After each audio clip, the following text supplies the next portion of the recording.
Mhm. And Alex, I'd met at the local, events my friends used to throw, Mhm. and I kind of knew of her through the local music scene. She was the vocalist in this band called Drown This City, who I was very familiar with, and I guess we sort of bonded through music, and over the time where restrictions were much more intense, we would go out and use that hour we had in the day to go for a run. Mhm. And that's when we kind of got to know each other. Gotcha. Um, so over this whole period of us looking for that fifth member, Alex had been my friend this whole time. Yeah. And we were looking, everywhere. We were talking about sourcing, like reaching out to people in the States and in the UK. Mhm. And there was this one day that everyone had kind of like come to the conclusion. No one said it, but everybody knew this day that, okay, this is probably not going to be a thing anymore. Mhm. And, um, the next day I was like, I woke up feeling really defeated, really down on life and, ready to sort of capitulate to um, not doing music, not doing music anymore, losing 10 years worth of work. And then Yeah. I bumped into Alex on the street just out when I was out for a walk, like down to Mhm. the shops.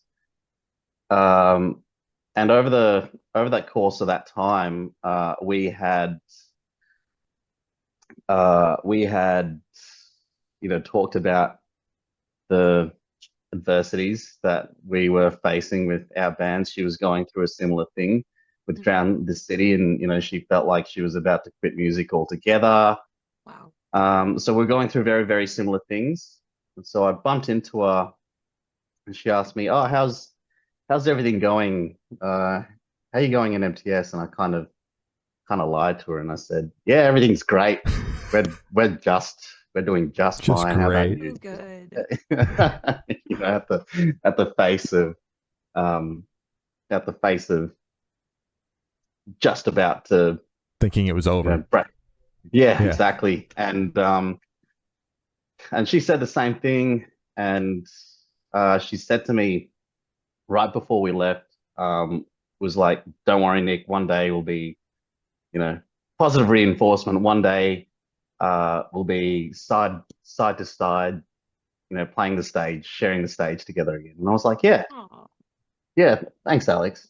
And I walked off, and I had this light bulb moment, like right there and then, going like, "Wait a minute, hold on a sec, this might just work." And I Yeah. got on the phone to every person in the band and was like, "Guys, you might think I'm crazy, but Mhm. Alex Reade."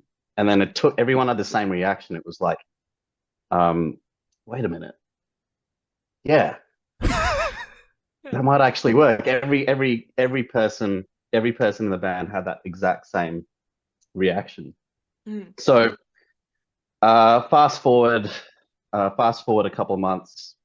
Alex joins the band, Mhm. and after a series of, I want to say, I want to call miraculous events. These are things like um, pulling funds in time, Mhm.